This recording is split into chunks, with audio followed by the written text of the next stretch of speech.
Hello and welcome back to TTC Cars. My name is Brian, and Craig can't be with us in this episode because I'm just doing some stuff at home on our new project car. That's right, we've added a car to the channel. If y'all are familiar with our other work, we do a lot of truck and SUV reviews on Texas Truck Channel. Like that's a loaner from Toyota. That's also our personal vehicle, the Expedition.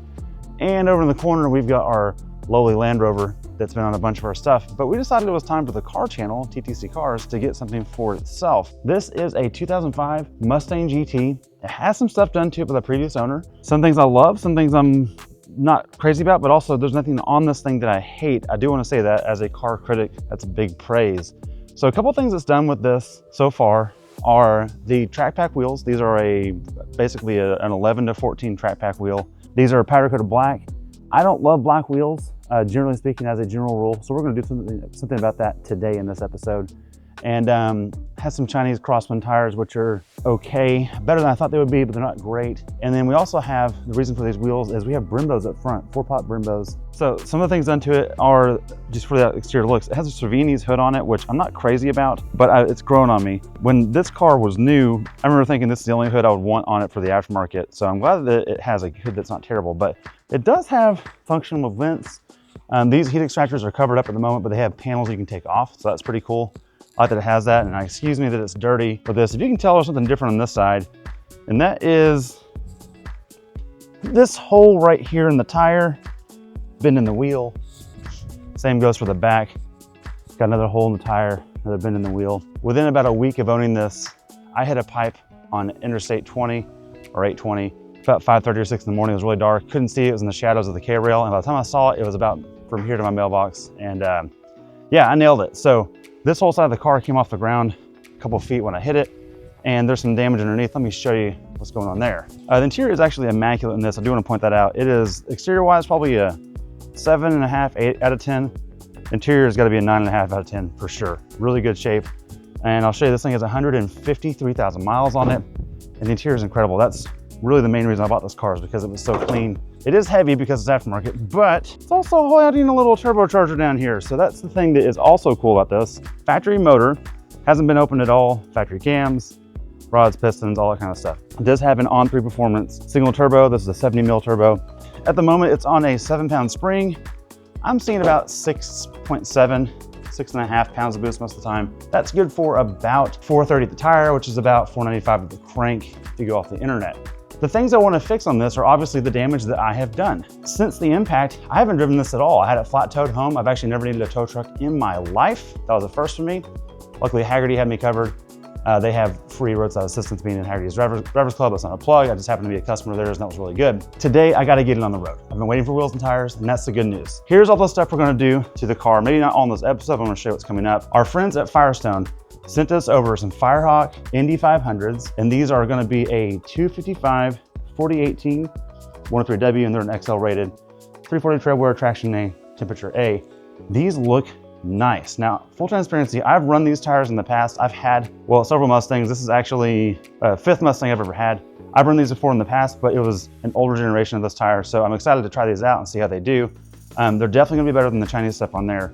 So thank you, Firestone, for sending those out. Those are actually a review piece for the car, so I appreciate them supporting the build. They're great. We've worked with them on our other builds. We've done some Rangers and Tacomas and stuff they've helped us out with. So anyways, wheels and tires. These are Adhon wheels and tires. These are 18 by 9.5. They are forged aluminum, which is a really nice feature. They're super light. I'll weigh them in this episode. Found these on eBay. These are not a sponsor. I just found them and got them.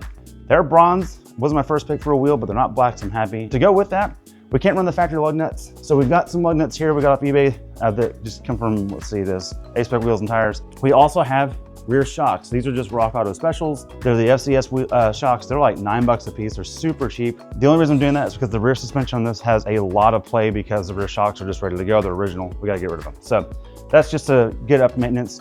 I do plan on doing suspension work over anything else on this long term. We're just going to wait till we get serious about coilovers. For now, I just want to get it to be a good daily running street car. These are A-pillar pods from a company called Speed of Sound. They used to make the cleanest looking A-pillar gauge pods for the S197 Mustangs. If you've been around the S197 for a while, you know what these are. They don't make them anymore. I actually couldn't find them anywhere. I actually talked to the manufacturer. They don't even have them. I found someone that took the pods off of their pillar from their old build. They were gonna put it on something else and they never did. So I'm gonna use it and put it on mine. These will actually adhere to the factory pillar, and look at the grain. It matches the grain of all the plastics in the car. I'm really excited about this. These will go on the A pillar, really excited about that. So those were quite the find. Here is the radio that's gonna go into it. It has an OEM style wiring harness with adapters for CAN bus stuff. All right, this is a straight up eBay deal, and it's designed to have factory looking buttons on the side. I'm looking forward to that. So I'll have navigation built into it and everything else. These are the mirror cap covers. So they're not painted yet. I've got the paint in that can there, but the factory ones, and my wife pointed this out, are flat plastic. In my old car, I had a red one of these in 06 years ago that I loved, and I put painted covers on it and it makes it look so much better. So we're gonna paint these. I'll do a home job on that. I'll cover that in a future episode. It's too cold to spray them today, but we will be doing that. I did find a kit on eBay that has the factory Ford D3 color. It's a torch red for Ford or Colorado red for the GM brands, but that color does exist, and a clear coat to go with it. So we'll try a rattle can special. I've never done one at home. Kind of curious about that, see how it's gonna go. Now, something else I wanna do, I've had these cars a lot in the past. Wheel hop is a thing from the factory. So what I'm doing to remedy that are a set of rear control arms. Okay, here it is. This is the RTR rear load control arm. I think Whiteline makes these and RTR rebrands them for themselves. The beauty of these is they are a double adjustable. If you look here, they are not poly. These are a rubber-based housing on the ends, which is way better than poly. I've run every control arm you can imagine on an S197 in years past. This is the only way to go. The only ones that make this are Whiteline and Eibach or RTR using their relabeling. And so we'll throw these on right away. They'll help out. We're also gonna add relocation brackets for the rear eventually, but haven't gotten those yet. Okay, and one last thing on the car. It has a shift knob, which is kind of cheeky and funny, but it doesn't have a shift boot retainer. So hit up American Muscle. They were just the quickest ones to be able to ship it. And here's a shift boot retainer. That's kind of the boring stuff.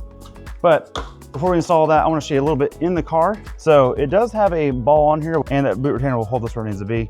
We've also got an aftermarket head unit to go here that has CarPlay functions. This is an old Pioneer. 8 years ago, this would have been a $1,000 head unit and would have been the best thing on the market. Now it's kind of just in the way. So we're gonna swap that too. Again, not all this will happen in this episode, but I do want to get the wheels and tires on and take it for a drive and show you guys what's going on with that. Oh yeah, one more thing to point out. The previous owner swapped the original key for a I cut you key, which is kind of neat. You can lock, unlock, all that kind of stuff. The only thing I do notice is that you hit if you have this key, every time you put it in your pocket, you end up popping the trunk on accident, so that's pretty funny. So it does have, like I said, a turbo.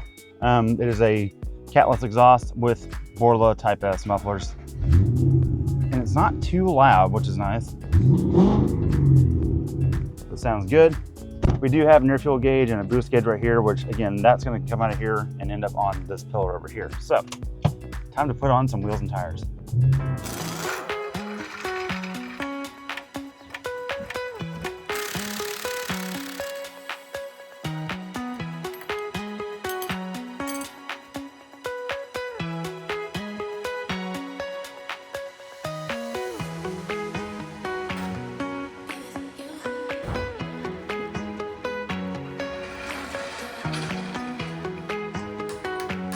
All right, as far as lugs, we went with the add-on power. These are actually from add-on wheels, so we know they're gonna fit.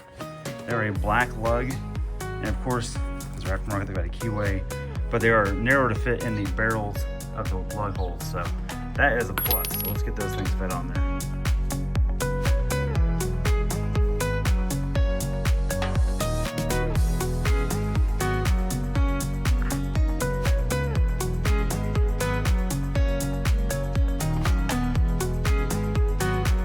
And just like that, they are on. And I gotta say, the bronze and the red really looks good.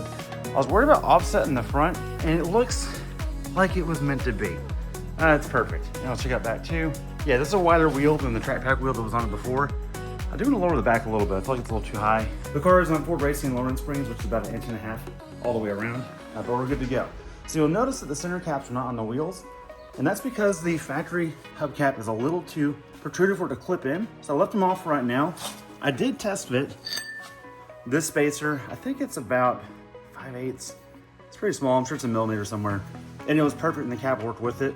But I don't want to run these without running them in the back as well. I'll probably do an extended lug bolt just to get a little more thread. I did get 6 rotations of thread, which technically is enough, but I wouldn't mind having a longer extended bolt there for that. So the only thing left to do is drive it, see what's out. I do have concerns. Has not been driven since the incident. I bet this alignment is we wore it out. So let's find out. This sort of ball joint pop, which is probably from what happened. I will say one of the beauties of this thing is that until you get to boost, it's just a 3-valve Mustang GT, which is, well, I've owned one of these before for 9 years, so it feels like walking or riding a bike. Everything is familiar. All the touch points are there, and they're still super comfortable.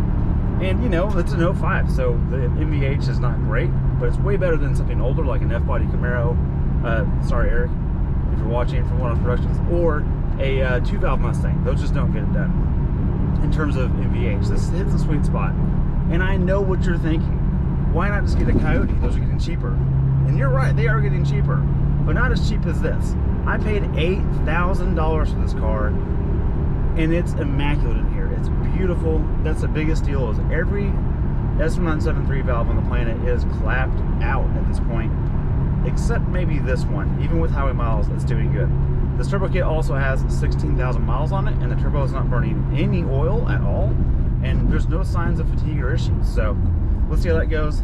We are about to hop on the highway. We're going to check the alignment, and the oil temp seems to be up now. We're going to do a little pull and see what the boost gauge says and see if we are leaking anything. Beforehand, it would do about 6.5 pounds of boost. Also, for you Mustang guys, the previous owner tells me it was tuned by Lido and or Manuel. If you have dealt with 3-valves in the past, you know he's the only person to tune with. I've used them in the past, and it feels a lot like this throttle mapping. So I believe him. All right, we have a boost leak. No, we do not. We have a traction control problem. Yep, there is no boost leak at all. That's really, really encouraging, and it sounds awesome. This is the thing about 3-valve Mustangs, and I know we primarily do a truck channel here, if you know me from there, but I come from the drifting world. I've drifted Mustangs for a long time. I've driven Nissan stuff, S14s, 13s, 350s, all that kind of stuff. Those are absolutely better driver's cars. They are. They are more tactile. You know what's going on in every corner. The steering is a little more communicative, and the shifter is a little more delicate. This is, the main word I think with these is robust.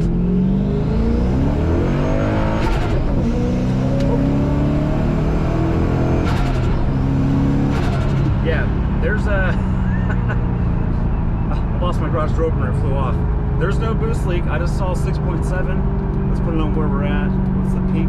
Yeah, 6.7. That's what I did before. We're fine. I do want to say about these though, they are super robust in that you can hit a steel beam on the highway, bend 2 wheels and blow 2 tires, and the alignment is true, and the chassis is perfectly fine. There's no body damage at all.